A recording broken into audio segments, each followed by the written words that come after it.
Assalamualaikum warahmatullahi wabarakatuh. Selamat datang di channel Bayangan Tengah Malam. Teman-teman, sebelum kita lanjut ke ceritanya, jangan lupa dukung channel ini dengan cara like, komen, dan share video ini ya. Dan pastinya, subscribe channel ini, karena akan ada video baru setiap harinya yang siap menemani malam kalian.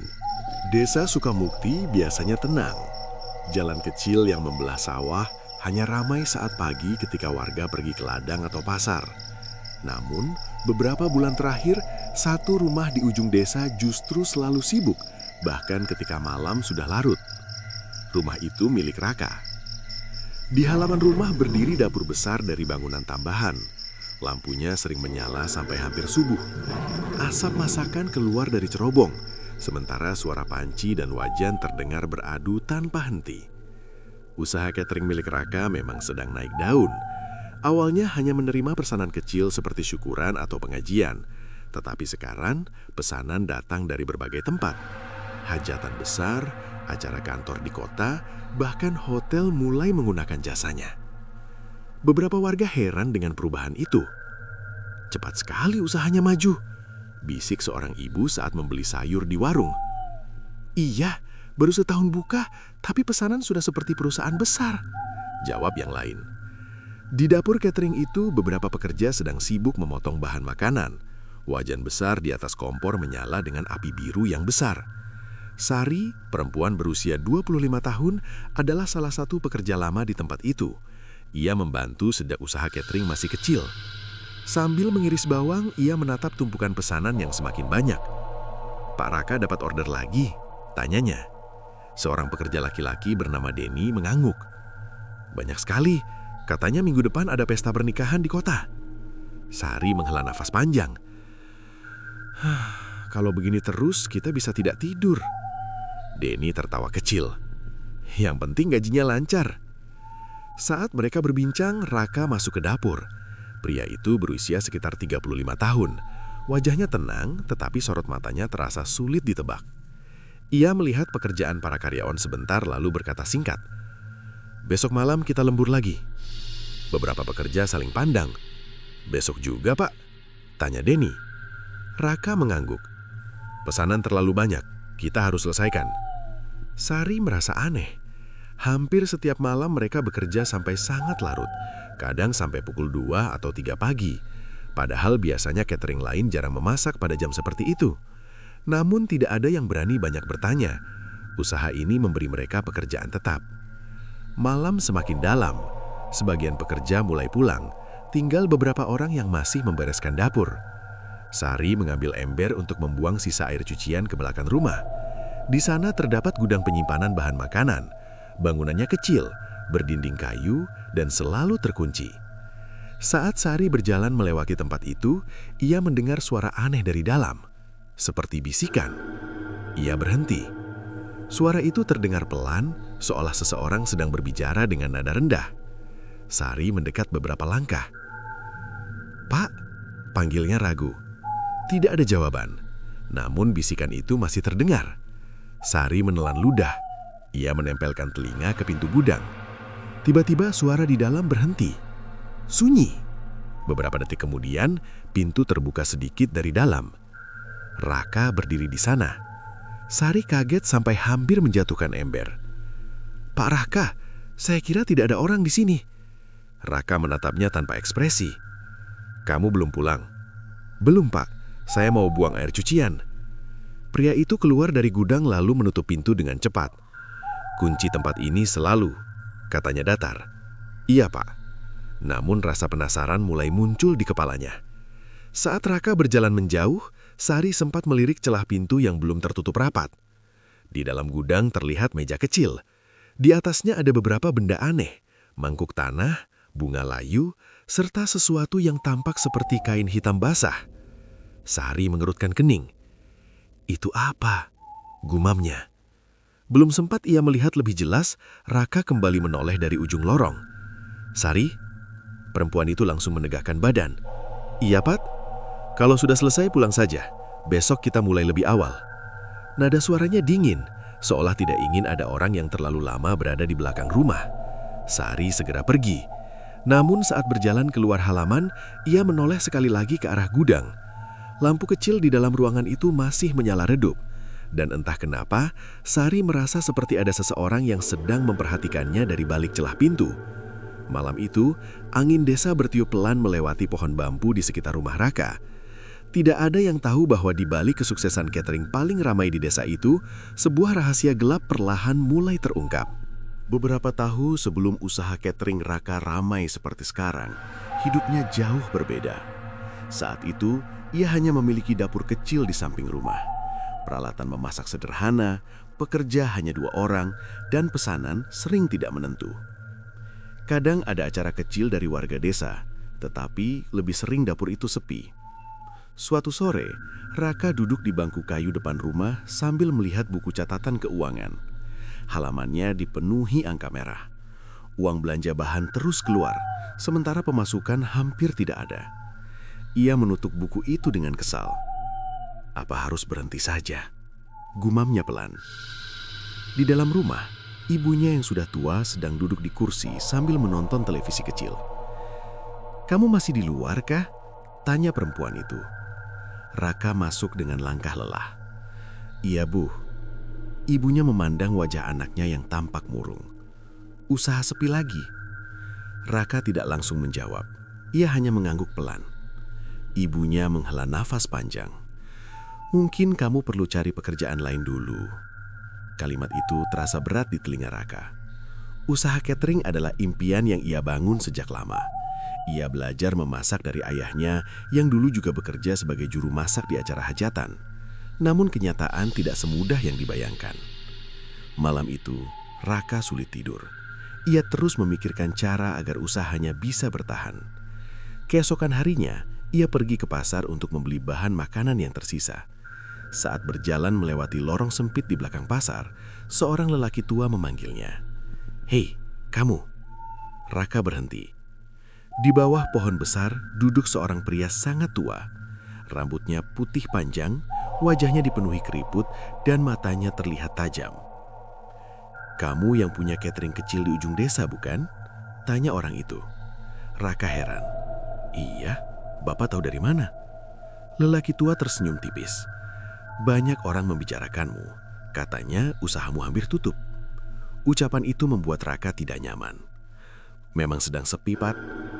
Orang tua itu menatapnya lama, seolah membaca sesuatu dari wajahnya. "Kalau kamu ingin cepat kaya, ada cara yang bisa membantu." Raka terdiam. Ia sebenarnya tidak suka pembicaraan seperti itu, namun rasa putus asa membuatnya tetap mendengar. "Cara apa?" tanyanya hati-hati. Lelaki tua itu mencondongkan badan. Di hutan sebelah barat desa ada sumur tua. Tempat itu sudah ada sejak zaman dulu. Tidak banyak orang berani mendekat. Raka mengerutkan kening. Kenapa? Karena ada penjaganya. Angin tiba-tiba berhembus pelan melewati lorong pasar. Pria tua itu melanjutkan dengan suara rendah. "Makhluk itu bisa memberi kekayaan, tapi tentu ada syarat." Raka merasa jantungnya berdetak lebih cepat. "Syarat apa?" Orang tua tersebut tersenyum tipis lagi. "Kamu hanya perlu memberi persembahan secara berkala." "Persembahan seperti apa?" Pria itu tidak langsung menjawab. Ia hanya mengambil selembar daun kering lalu menjatuhkannya ke tanah. Makhluk itu menyukai sesuatu yang sangat langka, kesucian perempuan muda. Raka terdiam lama. Ia mulai merasa pembicaraan ini aneh. "Itu maksudnya apa, Pak?" Lelaki tua itu berdiri perlahan. "Nanti kamu akan mengerti." Ia lalu memberi petunjuk jalan menuju hutan dan lokasi sumur yang dimaksud. "Datanglah tengah malam jika benar ingin mencoba."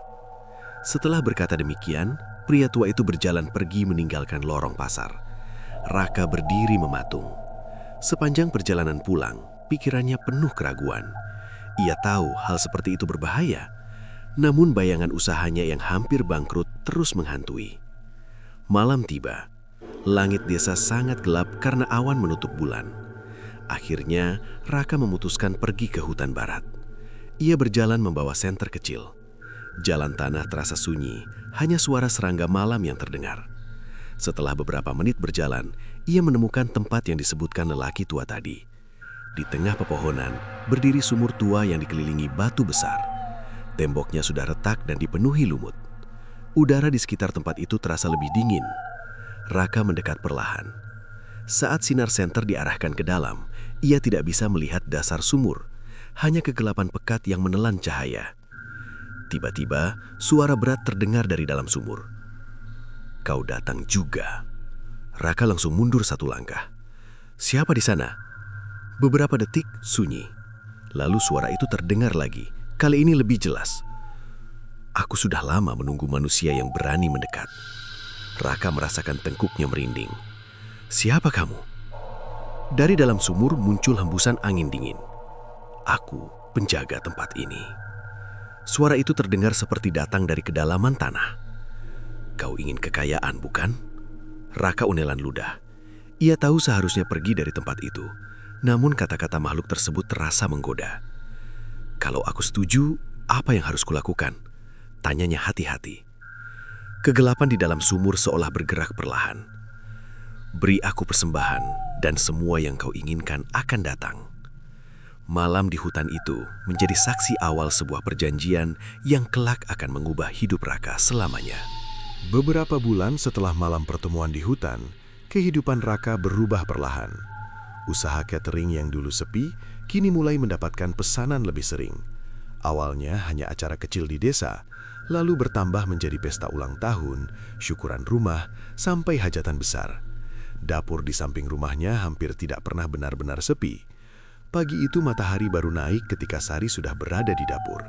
Ia menata sayuran di meja panjang sambil melihat daftar pesanan yang ditempel di dinding. Jumlahnya semakin banyak. Denny yang baru datang langsung bersiul pelan. "Wah, ini pesanan 2 minggu ke depan penuh semua." Sari mengangguk. "Padahal dulu kita sering tidak ada kerjaan." Denny tertawa kecil. "Kalau begini terus, Pak Raka bisa buka cabang." Sari hanya tersenyum tipis. Ia senang usaha itu berkembang, tetapi ada sesuatu yang sering membuatnya merasa aneh. Sejak beberapa bulan terakhir, Raka sering menghilang setiap malam sebelum pekerjaan selesai.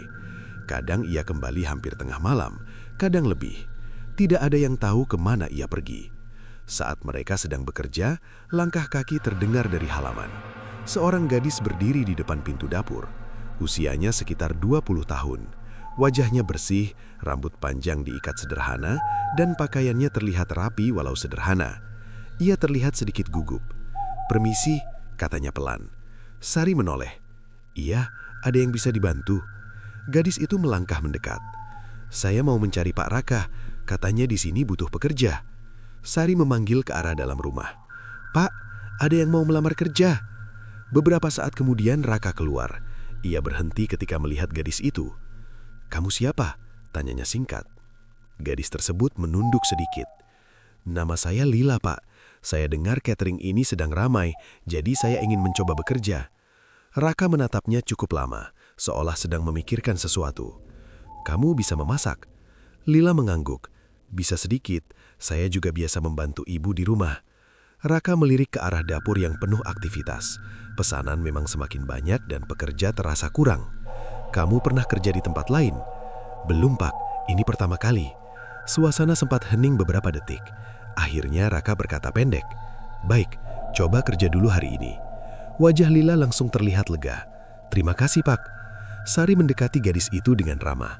"Ayo, ikut saya. Kita mulai dari yang mudah dulu." Hari pertama Lila berjalan cukup baik. Ia cepat belajar memotong bahan, mencuci peralatan, dan membantu menyiapkan bumbu. Denny bahkan sempat berbisik pada Sari. "Anak baru ini rajin juga." Sari mengangguk setuju. Lila bekerja tanpa banyak bicara, tetapi selalu senyum ketika diminta membantu. Menjelang sore, pekerjaan selesai. Beberapa pekerja mulai pulang. Namun Raka memanggil Lila sebelum ia keluar dapur. "Lila," gadis itu berhenti. "Iya, Pak. Kamu bisa datang lagi nanti malam." Lila terlihat bingung. "Malam ini?" Raka mengangguk. "Ada pesanan besar yang harus disiapkan. Saya butuh bantuan tambahan." Lila ragu sejenak lalu menjawab pelan. "Baik, Pak. Saya akan datang." Sari yang mendengar percakapan itu merasa sedikit heran. Biasanya pekerja baru tidak langsung diminta lembur malam, namun ia tidak mengatakan apa-apa. Malam tiba. Lampu dapur kembali menyala terang, suara wajan dan kompor memenuhi ruangan. Lila datang sesuai janji. Ia membantu Sari menyiapkan bahan sambil sesekali melihat jam dinding. "Sering lembur seperti ini?" tanya Lila. Sari mengangguk. "Belakangan iya, pesanan banyak sekali." Denny yang sedang mengaduk kuah sup ikut bicara. "Kadang sampai tengah malam." Lila terlihat terkejut. "Tengah malam?" Sari tertawa kecil. "Tenang saja, lama-lama juga terbiasa." Pekerjaan berjalan cepat. Beberapa jam kemudian sebagian karyawan pulang. Tinggal Sari, Denny, Lila, dan Raka. Sekitar pukul 11 malam, Raka menghampiri meja tempat Lila bekerja. "Lila, kamu ikut saya sebentar." Lila mengangkat kepala. "Ada apa, Pak?" "Saya butuh bantuan di belakang." Gadis itu menunduk lalu mengikuti Raka keluar dapur. Sari memperhatikan mereka berjalan menuju area gudang penyimpanan bahan. Beberapa menit berlalu. Sari masih sibuk mencuci piring ketika Lila kembali masuk dapur. Namun ada sesuatu yang berbeda. Wajahnya terlihat pucat. "Kamu kenapa?" tanya Sari. Lila tampak kaget. "Tidak apa-apa." "Kamu sakit?" Lila menggeleng pelan. "Cuma sedikit pusing." Sari menatapnya dengan bingung. Padahal beberapa menit lalu gadis itu masih terlihat segar. Tak lama kemudian Raka masuk lagi ke dapur seperti biasa. "Pekerjaan hampir selesai?" tanya Raka. Denny mengangguk. "Sebentar lagi, Pak." Raka melihat Lila sekilas sebelum kembali ke dalam rumah. Sari memperhatikan itu semua dengan perasaan aneh. Malam semakin larut. Setelah pekerjaan selesai, Lila pamit pulang lebih dulu. Namun saat berjalan keluar halaman, langkahnya terlihat sedikit goyah seperti orang yang sangat lelah. Sari berdiri di pintu dapur sambil memperhatikannya menjauh di jalan gelap. Dalam hatinya muncul pertanyaan yang tidak bisa dijelaskan. Kenapa setiap kali Lila dipanggil Raka ke belakang rumah, ia selalu kembali dengan wajah pucat seperti kehilangan tenaga?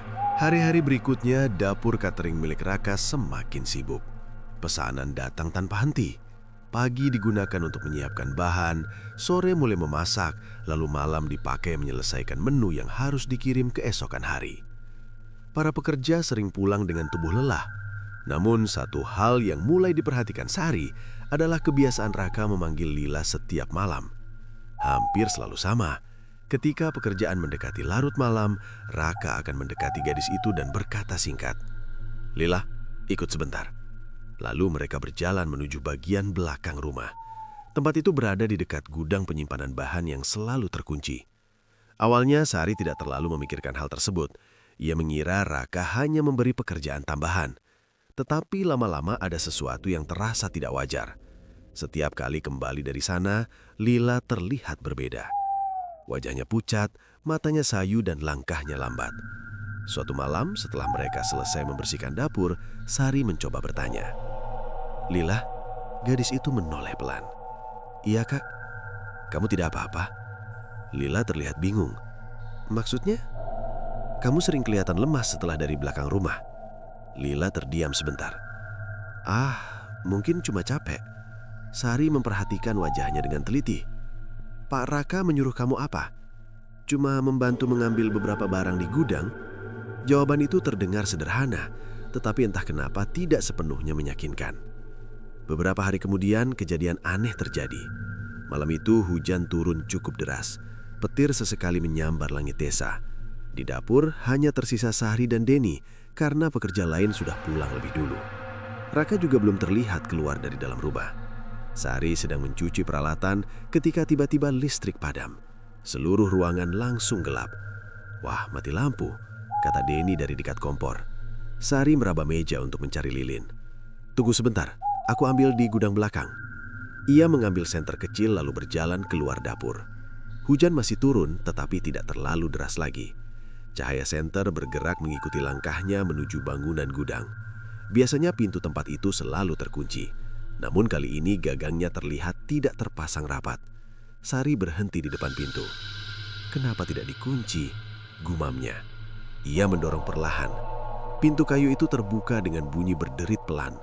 Di dalam ruangan hanya ada cahaya redup dari lampu kecil yang masih menyala karena menggunakan sumber listrik berbeda. Sari melangkah masuk. Awalnya ia hanya melihat karung beras, kotak sayuran, serta rak berisi bahan makanan kering. Tetapi ketika senter diarahkan ke meja di sudut ruangan, napasnya langsung tertahan. Di atas meja terdapat beberapa benda yang tidak biasa. Sebuah mangkuk tanah berisi air keruh, Di sekitarnya ada bunga layu, potongan kain hitam, serta beberapa batang dupa yang sudah habis terbakar. Sari mengerutkan kening. Ini apa? Ia mendekat beberapa langkah. Di lantai terlihat gambar lingkaran tipis seperti bekas sesuatu yang pernah digambar menggunakan bubuk atau tanah. Bau lembab memenuhi ruangan. Tiba-tiba suara tetesan air terdengar dari arah belakang gudang. Tik, tik, tik. Sari menoleh. Di bagian belakang ruangan ada pintu kecil lain yang setengah terbuka. Dari celahnya terlihat tanah basah seperti area yang jarang digunakan. Rasa penasaran membuat Sari melangkah mendekat. Namun saat senter diarahkan ke dalam, tubuhnya langsung kaku. Di tanah itu terdapat lubang besar seperti mulut sumur yang ditutup papan kayu tua. Dari bawah papan terdengar suara air menetes perlahan. Tiba-tiba angin dingin berhembus dari dalam lubang tersebut. Lampu kecil di gudang berkedip sebentar. Dalam cahaya yang tidak stabil itu, Sari merasa seperti melihat bayangan tinggi berdiri di ujung ruangan. Sosoknya gelap dan sangat besar. Jantung Sari langsung berdetak keras. Siapa di sana? Ucapnya gemetar.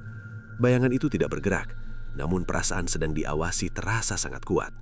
Sari mundur perlahan. Saat itulah sebuah suara terdengar tepat di belakangnya. Kamu sedang apa di sini? Sari terkejut dan hampir menjatuhkan senter. Ia berbalik cepat. Raka berdiri di ambang pintu gudang dengan wajah serius. Saya cuma cari lilin, Pap. Di dapur mati lampu. Raka menatap ruangan sebentar, lalu berjalan masuk. Ia langsung menutup pintu kecil di belakang gudang dan mengunci papan kayu yang menutup lubang di tanah. Kemudian ia melihat Sari dengan tatapan tajam. Tempat ini bukan untuk pekerja. Sari menunduk. Maaf, Pak. Saya tidak tahu. Raka mengambil lilin dari rak lalu menyerahkannya. Ambil ini. Sari menerima dengan tangan sedikit gemetar. Terima kasih, Pak. Sebelum keluar, ia sempat menoleh sekali lagi ke arah papan kayu yang menutup lubang di tanah.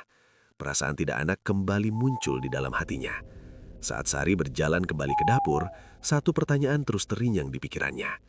Apa sebenarnya yang disembunyikan Raka di gudang belakang rumah itu? Sejak malam ketika listrik padam dan ia masuk ke gudang belakang, pikiran Sari tidak pernah benar-benar tenang. Setiap kali bekerja di dapur catering milik Raka, bayangan lubang di lantai gudang terus muncul dalam ingatannya. Lubang itu seperti mulut sumur yang ditutup papan kayu. Dan yang paling membuatnya gelisah adalah bayangan tinggi yang sempat ia lihat di sudut ruangan malam itu. Sari mencoba menenangkan diri dengan berpikir bahwa mungkin ia hanya salah lihat karena cahaya lampu yang redup. Namun perasaan aneh tetap tinggal. Pagi itu pekerjaan dapur belum terlalu ramai. Sari sedang memotong cabai di meja ketika Lila datang. Wajah gadis itu terlihat lebih pucat dari biasanya. Kamu kelihatan capek, kata Sari. Lila tersenyum kecil. Tidak apa-apa, Kak. Kamu tidur cukup. Lila tidak langsung menjawab. Ia hanya menunduk sambil mencuci sayuran. Akhir-akhir ini sering pusing, katanya pelan. Sari merasa semakin khawatir. Kalau sakit sebaiknya istirahat dulu. Lila menggeleng. Saya masih kuat. Percakapan itu terhenti ketika Raka masuk dapur membawa kertas pesanan baru. Hari ini kita mulai masak lebih cepat, katanya. Semua pekerja kembali sibuk. Namun sepanjang pagi, Sari terus memperhatikan Lila. Gadis itu bekerja seperti biasa, tetapi gerakannya terlihat lebih lambat. Menjelang siang, ketika pekerjaan agak longgar, Sari memutuskan pergi ke warung kecil di ujung jalan untuk membeli minuman. Warung itu milik seorang nenek bernama Mak Ranti. Ia sudah tinggal di desa tersebut sejak puluhan tahun lalu dan dikenal tahu banyak cerita lama. Saat Sari sampai di sana, hanya ada Mak Ranti yang sedang duduk di kursi bambu. Beli apa, Nak? Tanya nenek itu. Teh botol saja, Mak. Sari duduk di bangku kayu sambil membuka tutup minuman. Beberapa saat mereka diam, namun akhirnya rasa penasaran membuat Sari bertanya. Mak, boleh tanya sesuatu? Mak Ranti menatapnya dengan mata tua yang tajam. Tanya saja. Sari ragu sejenak sebelum berbicara. Mak pernah dengar tentang sumur tua di hutan barat desa. Wajah nenek itu langsung berubah serius. Kamu tahu dari mana tempat itu? Sari merasa sedikit gugup. Tidak sengaja dengar orang cerita. Mak Ranti menatap jalan kosong beberapa detik sebelum menjawab.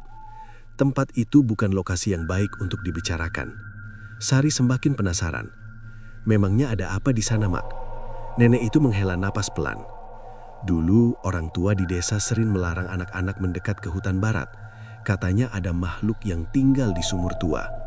Sari menelan ludah. Makhluk apa? Mak Ranti merendahkan suaranya. Jin. Angin siang berhembus melewati pohon di depan warung. Sari mencoba tetap tenang. Kenapa orang takut? Mak Ranti menatap wajahnya. Karena jin itu suka meminta sesuatu dari manusia. Maksudnya? Mak Ranti menatap sekitar seolah memastikan tidak ada orang lain yang mendengar. Konon, makhluk itu menyukai energi dari perempuan yang masih suci. Sari terdiam. Energi? Mak Ranti mengangguk pelan. Orang yang membuat perjanjian dengan jin tersebut bisa mendapatkan kekayaan. Usahanya maju, uang datang dari mana saja. Sari merasa jantungnya berdetak lebih cepat. Tapi tentu ada harga yang harus dibayar, lanjut Mak Ranti. Harga apa? Persembahan. Sari menatap meja kayu di depannya. Maksudnya perempuan harus dijadikan korban. Mak Ranti menggeleng pelan. Tidak selalu seperti itu. Kadang jin hanya mengambil kekuatan hidup mereka. Setelah itu korbannya menjadi lemah, sakit, atau hidupnya berubah buruk. Sari langsung teringat wajah pucat Lila setiap kali pulang lembur. Mak, kalau seseorang memberi persembahan seperti itu, apa yang akan terjadi? Nenek itu menjawab tanpa ragu. Kekayaan memang datang, tapi orang tersebut tidak akan pernah benar-benar bebas dari makhluk itu. Sari terdiam lama. Suara Mak Ranti kembali terdengar. Kenapa kamu bertanya tentang sumur itu? Sari menggeleng cepat. Tidak apa-apa, Mak. Saya cuma penasaran. Namun dalam pikirannya muncul satu kemungkinan yang membuat tubuhnya merinding. Usaha catering Raka mulai berkembang tidak lama setelah ia sering keluar malam. Dan di gudang belakang rumah ada lubang yang menyerupai sumur. Saat Sari berdiri untuk kembali bekerja, Mak Ranti berkata pelan, "Kalau kamu pernah melihat sesuatu yang berhubungan dengan tempat itu, sebaiknya hati-hati." Sari menoleh. "Maksud Mak?" Nenek itu menatapnya dengan serius. Makhluk seperti itu tidak suka rahasianya diketahui. Sari tidak menjawab. Ia berjalan kembali menuju rumah Raka dengan langkah pelan. Di dalam kepalanya hanya ada satu pertanyaan yang terus berputar. Apakah keberhasilan usaha catering itu sebenarnya berasal dari perjanjian dengan makhluk yang tinggal di sumur tua hutan barat? Pagi itu dapur catering terasa berbeda. Biasanya Lila datang paling awal bersama Sari untuk menyiapkan bahan. Namun hari itu hanya Sari yang berdiri di depan meja panjang sambil membersihkan sayuran. Jam dinding sudah menunjukkan pukul 7. Sari melihat pintu dapur beberapa kali. Belum datang juga, gumamnya. Denny masuk sambil membawa karung berisi beras. Lila sudah sampai? Tanyanya. Sari menggeleng. Belum. Denny menaruh karung di lantai. Mungkin telat sedikit. Sari mencoba berpikir sama, tetapi perasaan aneh muncul lagi. Lila dikenal rajin dan jarang sekali terlambat. Setengah jam berlalu. Beberapa pekerja lain sudah datang, tetapi gadis itu tetap tidak terlihat. Saat Raka masuk dapur, Sari langsung bertanya, "Pak, Lila belum datang?" Raka berhenti sebentar. "Belum." "Iya." Pria itu hanya mengangguk singkat. "Mungkin ada urusan." Jawaban itu terdengar biasa saja, tetapi entah kenapa Sari merasa nada suaranya terlalu tenang. Pekerjaan dapur tetap berjalan. Mereka mulai memotong bahan dan menyiapkan bumbu. Namun sampai siang, Lila masih belum muncul. Denny akhirnya berkata sambil mengaduk panci besar, "Biasanya dia tidak pernah begini." Sari mengangguk. "Aku juga merasa aneh." Setelah pekerjaan sedikit longgar, Sari memutuskan mencari tahu. "Aku mau ke rumahnya sebentar." Denny menoleh. "Kamu tahu rumah Lila? Dia pernah cerita, tidak terlalu jauh dari sini." Sari mengambil tas kecil lalu berjalan keluar halaman. Rumah Lila berada di ujung desa, tidak jauh dari jalan menuju sawah. Bangunannya sederhana dengan dinding papan kayu. Ketika Sari sampai di sana, pintu rumah terbuka sedikit. Ia mengetuk pelan. "Permisi?" Seorang perempuan paruh baya keluar dari dalam. Wajahnya terlihat lelah. "Iya, saya Sari, teman kerja Lila." Perempuan itu tampak bingung. Teman kerja? Iya Bu, Lila kerja di catering Pak Raka. Mata perempuan itu langsung berubah heran. Bukannya Lila masih di tempat kerja? Sari terdiam. Maksud ibu? Perempuan itu menjawab pelan. Dia belum pulang sejak 2 malam lalu. Jantung Sari langsung berdegup keras. 2 malam? Iya, terakhir dia bilang mau lembur. Sari menelan ludah. Malam itu dia pulang tidak, Bu? Perempuan tersebut menggeleng. Kami menunggu sampai pagi, tapi dia tidak kembali. Sari merasakan tubuhnya mulai dingin. Sudah dicari? Sudah. Kami tanya ke beberapa teman, tapi tidak ada yang tahu. Perempuan itu terlihat hampir menangis. Kalau kamu tahu sesuatu, tolong bilang. Sari menggeleng cepat. Saya juga baru tahu sekarang. Setelah berpamitan, Sari berjalan kembali menuju rumah Raka dengan pikiran kacau. Angin sore berhembus melewati jalan desa yang sepi. Di kepalanya muncul bayangan malam terakhir ketika Lila lembur. Ia ingat Raka sempat memanggil gadis itu ke belakang rumah. Setelah itu, Sari mencoba mengingat dengan jelas. Lila memang kembali ke dapur, tetapi wajahnya sangat pucat.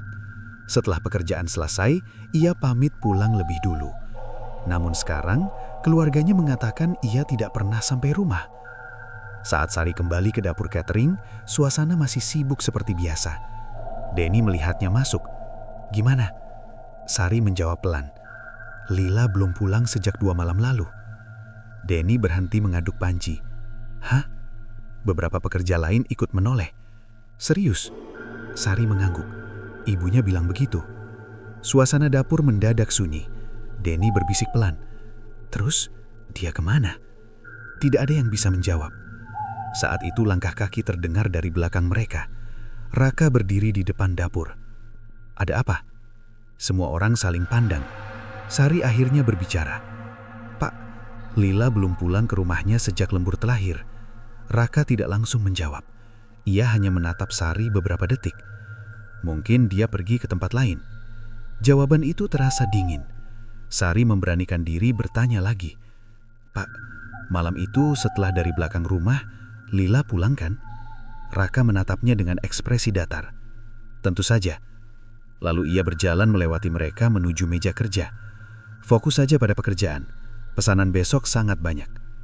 Tidak ada yang berani membantah. Namun sejak percakapan itu, suasana dapur terasa berbeda. Para pekerja saling berbisik pelan sambil tetap bekerja. Sari berdiri di dekat jendela dapur sambil melihat halaman belakang. Gudang kayu tampak sunyi seperti biasa. Pintu tertutup rapat. Namun tiba-tiba, angin sore berhembus cukup kencang hingga pintu gudang berderit sedikit. Celah kecil terbuka. Dari tempatnya berdiri, Sari seperti melihat sesuatu di dalam ruangan gelap itu. Seperti bayangan yang bergerak perlahan. Tubuhnya langsung merinding. Dalam hatinya muncul ketakutan yang semakin kuat. Bagaimana jika hilangnya Lila sebenarnya berkaitan dengan rahasia yang disembunyikan Raka di gudang belakang rumah? Sejak kabar hilangnya Lila menyebar di dapur catering, suasana kerja tidak lagi seperti biasanya. Para pekerja memang masih datang setiap hari, namun obrolan mereka sering terhenti ketika Raka berada di dekat. Semua orang tampak berhati-hati. Sari sendiri tidak bisa berhenti memikirkan apa yang terjadi. Kata-kata Mak Ranti tentang sumur tua terus teringat di kepalanya. Ditambah lagi kejadian di gudang beberapa malam lalu. Semakin dipikirkan, semuanya terasa saling berhubungan. Malam itu dapur kembali dipenuhi aktivitas. Pesanan besar harus selesai sebelum pagi. Api kompor menyala besar, wajan berisi minyak mendesis, dan bau bumbu memenuhi ruangan. Namun pikiran Sari tidak sepenuhnya fokus pada pekerjaan. Ia memperhatikan Raka yang beberapa kali melihat jam di tangannya. Sekitar pukul 11 malam, pria itu tiba-tiba melepas celemeknya. Aku keluar sebentar, katanya singkat. Denny menoleh dari depan kompor. Mau kemana, Pak? Sebentar saja. Raka tidak menjelaskan apa-apa lagi. Ia berjalan keluar dapur menuju halaman depan. Sari memperhatikan dari sudut matanya. Perasaan curiga muncul lagi. Ia menunggu beberapa menit, lalu mendekati Denny. Aku keluar sebentar, bisiknya. Denny mengerutkan kening. Mau kemana? Ambil udara. Tanpa menunggu jawaban, Sari melepas sarung tangan lalu berjalan keluar dapur. Udara malam terasa dingin. Langit desa gelap dengan sedikit cahaya bulan yang tertutup awan tipis. Di kejauhan, Sari melihat bayangan Raka berjalan menuju jalan kecil yang mengarah ke hutan barat. Langkahnya cepat. Sari langsung mengikuti dari jarak jauh. Ia berusaha berjalan pelan agar tidak terdengar. Jalan tanah terasa sunyi, hanya suara serangga malam yang mengiringi langkah mereka. Beberapa menit kemudian, pepohonan mulai terlihat lebih rapat. Hutan kecil itu memang jarang dilewati warga pada malam hari. Raka terus berjalan tanpa menoleh. Sari semakin yakin ia menuju tempat tertentu. Setelah melewati beberapa pohon besar, akhirnya pria itu berhenti. Sari bersembunyi di balik batang pohon yang cukup besar. Dari celah daun, ia melihat tempat yang membuat napasnya tertahan. Di tengah tanah terbuka terdapat sumur tua yang dikelilingi batu besar. Dindingnya dipenuhi lumut tebal. Tempat itu terlihat sama seperti yang pernah diceritakan Mak Ranti. Raka berdiri di depan sumur sambil membawa kantong kecil dari kain hitam. Ia menaruh sesuatu di tanah. Dalam cahaya bulan yang redup, Sari melihat beberapa benda disusun di sekitar sumur. Bunga, mangkuk tanah, dan beberapa batang dupa. Raka menyalakan dupa satu persatu. Asap tipis mulai naik ke udara malam. Kemudian ia berdiri menghadap sumur dan berkata dengan suara rendah, "Aku sudah datang." Hutan tiba-tiba terasa lebih sunyi. Beberapa detik berlalu tanpa jawaban. Namun tiba-tiba angin dingin berhembus keluar dari dalam sumur. Asap dupa bergerak tidak beraturan. Sari menahan napas. Lalu sebuah suara berat terdengar dari dalam kegelapan sumur. "Kau kembali lagi." Suara itu tidak seperti suara manusia. Terdengar dalam, berat, dan bergema dari bawah tanah. Raka tidak terlihat takut. "Aku sudah memenuhi janjiku." Angin kembali berhembus.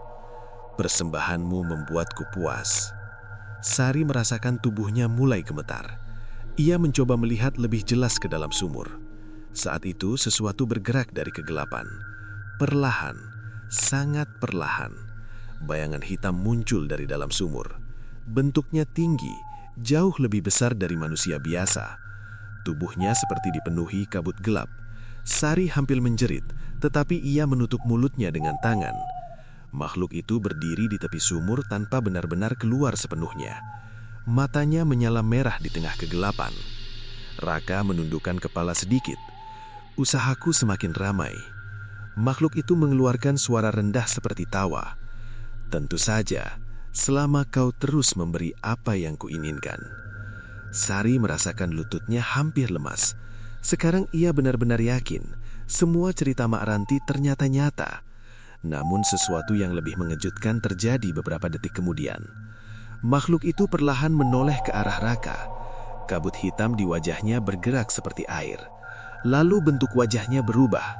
Sari menatap dengan mata membesar. Wajah itu perlahan menyerupai seseorang yang ia kenal. Seorang gadis. Wajah pucat dengan mata kosong. Lila. Sari hampir kehilangan keseimbangan. Makhluk itu kembali berbicara dengan suara berat. Persembahan terakhir sangat kuat. Raka terlihat puas. Masih banyak pesanan datang. Makhluk itu tersenyum dengan cara yang mengerikan. "Kekayaanmu akan terus bertambah." Angin malam tiba-tiba berputar di sekitar sumur. Sari tidak berani bergerak sedikit pun. Di dalam kepalanya hanya ada satu kesadaran yang membuatnya ketakutan. Lila tidak sekedar hilang. Gadis itu telah menjadi bagian dari sesuatu yang jauh lebih gelap daripada yang pernah ia bayangkan. Tubuh Sari masih gemetar ketika melihat makhluk dari dalam sumur itu. Bayangan hitam dengan mata merah berdiri di tepi lubang tua, sementara wajahnya sesekali berubah menyerupai Lila. Pemandangan itu terlalu mengerikan untuk dipercaya. Sari berusaha menahan nafas agar tidak terdengar. Ia bersembunyi di balik batang pohon besar, hanya berani mengintip sedikit ke arah sumur. Raka masih berdiri di depan makhluk tersebut. "Aku sudah melakukan apa yang kau minta," katanya dengan suara pelan. Makhluk itu tertawa rendah. Suara tawanya seperti berasal dari kedalaman tanah. Benar, persembahan terakhir sangat memuaskan. Angin malam berputar di sekitar sumur. Daun-daun di tanah ikut bergerak pelan. Raka menatap makhluk itu. Usahaku semakin ramai. Pesanan datang hampir setiap hari. Makhluk tersebut menundukkan kepala sedikit, seolah menikmati kata-kata itu. Karena aku menepati janjiku. Sari merasakan perutnya mual. Sekarang ia benar-benar yakin bahwa hilangnya Lila berhubungan dengan perjanjian gelap itu. Namun sesuatu dalam hatinya tidak bisa menerima kenyataan tersebut. Tanpa sadar, tangannya meraih batu kecil di tanah. Ia menatap benda itu beberapa detik. Di depan sana, Raka masih berbicara dengan makhluk dari sumur. Kalau begitu, perjanjian kita selesai, bukan? Makhluk itu diam sesaat. Lalu suaranya terdengar lebih berat dari sebelumnya. Belum. Raka mengerutkan kening. Apa maksudmu? Kabut hitam di sekitar tubuh makhluk itu bergerak perlahan. Persembahan hanya membuka pintu, bukan menutupnya. Raka tampak mulai tidak nyaman. Kau bilang 1 korban sudah cukup. Makhluk itu tertawa lagi. Aku tidak pernah berkata begitu. Angin tiba-tiba bertiup lebih kencang. Pohon di sekitar sumur bergoyang pelan. Sari merasa jantungnya berdetak sangat keras. Ia tahu sesuatu buruk akan terjadi. Tanpa berpikir panjang, ia melempar batu kecil yang dipegangnya ke arah sesajen di dekat sumur. Batu itu mengenai mangkuk tanah hingga jatuh dan pecah. Suara retakan terdengar jelas di tengah hutan yang sunyi. Raka langsung menoleh dengan kaget. Siapa di sana? Makhluk dari sumur juga bergerak cepat. Matanya yang merah menyala menatap ke arah pepohonan. Sari membeku di tempatnya. Angin dingin tiba-tiba menyapu hutan. Makhluk itu mengeluarkan suara rendah. Ada manusia lain di sini. Raka terlihat panik. Aku tidak tahu siapa itu. Makhluk itu tidak menjawab. Kabut hitam di tubuhnya bergerak seperti asap yang marah. Tanah di sekitar sumur mulai bergetar pelan. Raka mundur 1 langkah. Apa yang terjadi? Makhluk itu menatapnya tajam. Perjanjian tidak boleh diganggu. Sari merasakan tanah di bawah kakinya ikut bergetar. Retakan kecil muncul di sekitar sumur tua. Raka terlihat semakin gelisah. Aku sudah memberikan korban. Makhluk itu mendekat sedikit. Dan sekarang waktunya membayar sisanya. Raka menggeleng cepat. Tidak, aku tidak pernah setuju untuk itu. Tiba-tiba tanah di dekat kakinya retak lebih lebar. Debu dan tanah mulai jatuh ke dalam lubang. Raka mundur dengan panik. Apa yang kau lakukan? Makhluk itu tidak bergerak. Suaranya terdengar dingin. Setiap perjanjian selalu memiliki akhir. Retakan tanah semakin besar. Kaki Raka mulai tenggelam ke dalam tanah yang lunak. Pria itu mencoba berlari menjauh, tetapi tanah di sekitarnya seperti menarik tubuhnya ke bawah. Tolong! Teriaknya. Sari menutup mulutnya dengan tangan. Ia tidak menyangka kejadian akan berubah seperti ini. Raka berusaha meraih akar pohon yang ada di dekatnya. Tidak, aku tidak mau mati. Makhluk dari sumur menatapnya tanpa rasa iba. Tidak ada yang mati. Kabut hitam bergerak mengelilingi tubuh Raka.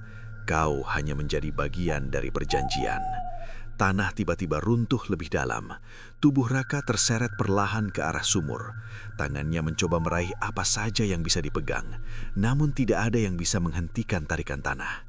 Tidak, lepaskan aku, teriaknya lagi. Suara itu menggema di antara pepohonan.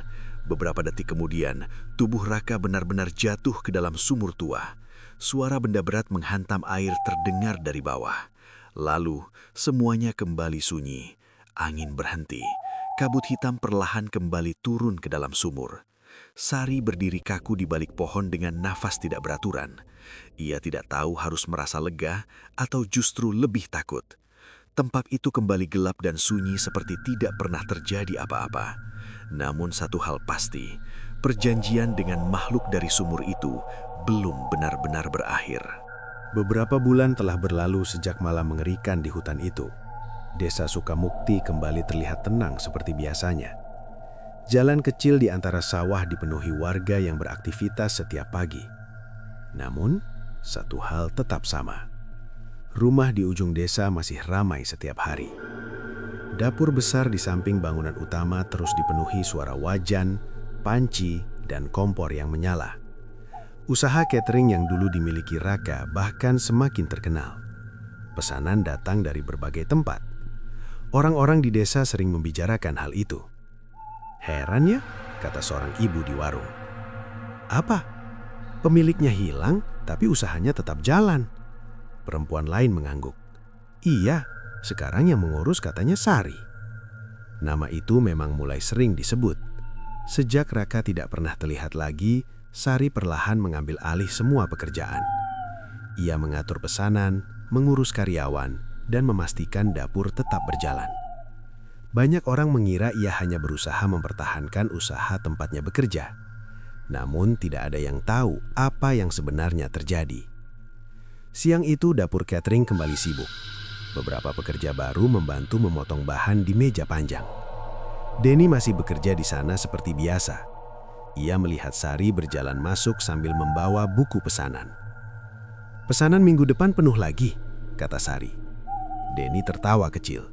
"Usaha ini makin besar saja." Sari hanya tersenyum tipis. "Kita harus kerja lebih rapi supaya tidak mengecewakan pelanggan." Setelah memberi beberapa arahan, ia berjalan keluar dapur menuju halaman belakang. Langkahnya tenang. Di belakang rumah, gudang kayu masih berdiri seperti dulu. Pintu bangunan itu tetap tertutup rapat. Sari membuka kunci dengan perlahan. Engsel pintu berbunyi pelan ketika didorong. Di dalam ruangan, meja kecil masih berada di sudut yang sama. Beberapa benda terlihat tersusun rapi di atasnya. Mangkuk tanah, bunga kering, dan kain hitam. Sari masuk, lalu menutup pintu dari dalam. Udara di dalam gudang terasa lembab seperti biasanya. Ia berjalan menuju bagian belakang ruangan. Di sana masih ada pintu kecil yang mengarah ke tanah berlubang yang pernah ia lihat beberapa bulan lalu. Sari membuka papan kayu yang menutup lubang itu. Di bawahnya terlihat sumur tua yang sama, gelap dan dalam. Ia menatap ke bawah tanpa rasa takut. Beberapa detik berlalu dalam keheningan. Lalu angin dingin naik perlahan dari dalam sumur. Sebuah suara berat terdengar dari kedalaman. "Kau datang lagi." Sari tidak terlihat terkejut. Ia menaruh mangkuk tanah di tepi lubang. "Aku membawa persembahan kecil." Kabut tipis muncul dari dalam sumur. Suara itu kembali terdengar. "Manusia sebelumnya sudah menjadi bagian dariku." Sari mengangguk pelan. "Aku tahu." Beberapa detik hening. Lalu mata merah perlahan muncul dari kegelapan sumur. Makhluk yang sama seperti malam di hutan dulu kini berada tepat di bawah lubang gudang. "Kau tidak takut?" Sari tersenyum tipis. "Tidak." Ia berdiri dengan tenang sambil menatap mata merah itu. "Kau pikir aku tidak tahu tentang perjanjian ini?" Kabut hitam bergerak pelan di dalam sumur. "Kau manusia yang aneh." Sari tertawa kecil. "Aku sudah mengetahui semuanya sejak lama." Ia menunduk sedikit agar wajahnya lebih dekat ke lubang sumur. "Raka memang membuat perjanjian denganmu." Angin dingin berputar pelan. Tapi dia bukan satu-satunya yang menginginkan kekayaan. Makhluk dari sumur memperhatikan Sari dengan diam. Perempuan itu melanjutkan dengan suara tenang. "Sejak pertama kali aku bekerja di sini, aku sudah curiga." Ia mengingat kembali malam ketika melihat benda-benda aneh di gudang. Juga cerita Mak Ranti tentang sumur tua di hutan. "Raka terlalu serakah," kata Sari. Kabut hitam bergerak pelan seperti mendengarkan. Sari menatap ke dalam sumur. "Karena itu aku hanya menunggu waktu yang tepat." Suasana gudang menjadi sangat sunyi. Lalu suara berat dari sumur kembali terdengar. "Jadi kau sengaja mengganggu ritual malam itu?" Sari mengangguk pelan. "Ya." Ia menatap kegelapan di bawahnya. "Kalau tidak begitu, kau tidak akan mengambilnya." Makhluk itu tertawa rendah. Suara tawanya bergema di dalam sumur. "Kau lebih licik dari manusia sebelumnya." Sari berdiri tegak. "Sekarang usaha ini milikku." Angin dingin kembali berhembus dari sumur. "Selama kau menepati perjanjian, kekayaan akan terus datang." Sari menatap ke bawah dengan senyum tipis. "Tentu saja." Ia menutup kembali papan kayu yang menutup sumur. kemudian mematikan dupa di atas meja. Saat membuka pintu gudang, suara dapur kembali terdengar dari halaman depan. Para pekerja masih sibuk memasak. Sari berjalan keluar dengan wajah tenang. Tidak ada yang tahu bahwa kesuksesan catering di ujung desa itu sebenarnya masih bergantung pada satu hal. Perjanjian gelap dengan makhluk yang tinggal di kedalaman sumur. Dan kali ini, orang yang memegang kendali adalah Sari.